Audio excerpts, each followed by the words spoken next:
नमस्कार दोस्तों, वार न्यूज में सभी दर्शकों का स्वागत है। आज हम अपने दर्शकों को सोलापुर शहर का वो कड़वा सच दिखाने जा रहे हैं जो वास्तविकता से कोई लेना देना नहीं है।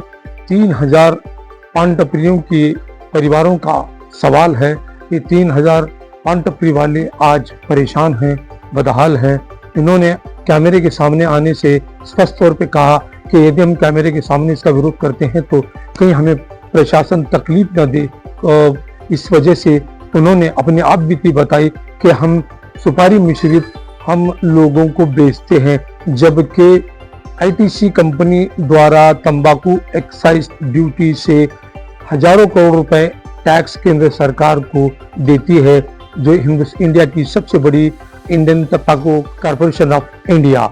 सिगरेट बेचना तो अनिवार्य है और सिगरेट पर लिखा होता है कि cigarette smoking is injurious to the health, यानी सिगरेट पीना हानिकारक है। तंबाकू के लिए भी लिखा होता है तंबाकू chewing is injurious to the health, लेकिन उस पर बंदिश और प्रतिबंध नहीं है।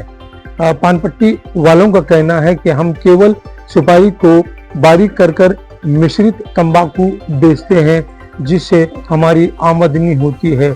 कंट्री लिकर के लिए तो लाइसेंस है, फॉरेन लिकर के लिए भी लाइसेंस है।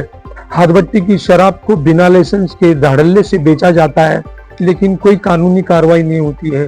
क्या पान टपरी वालों को पान, तंबाकू, सुपारी बेचना गैर कानूनी माना जाता है? बिल्कुल कतई नहीं, क्योंकि तंबाकू उत्पादन खेती से होती है, सुपारी भी उत्पादन खेती से होती है।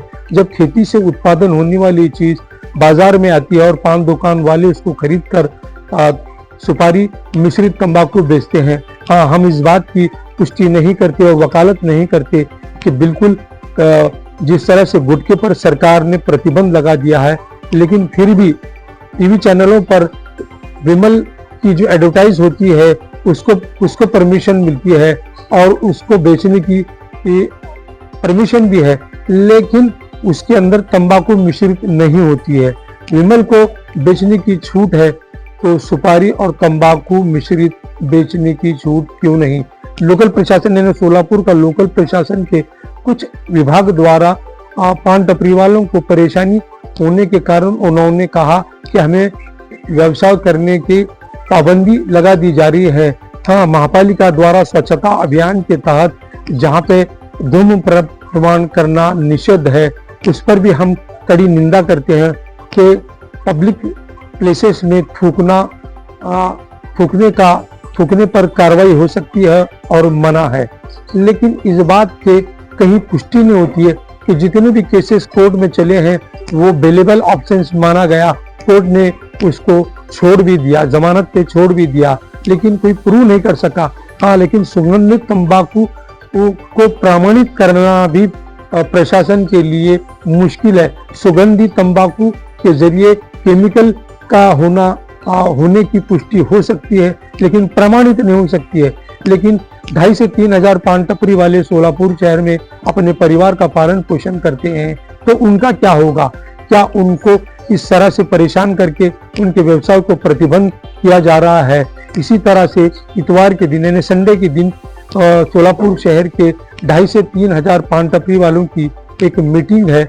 उस मीटिंग में ये दिखाया जाएगा कि प्रशासन हमको तकलीफ दे रहा है, हमें धंधा करने के लिए नहीं दिया जा रहा है। तो इतवार के दिन 3 बजे ये मीटिंग हो रही है। वो मीटिंग में तय किया जाएगा क्या हम एकजुट होकर संगठनात्मक तरीके से प्रशासन के विरोध में आंदोलन करेंगे।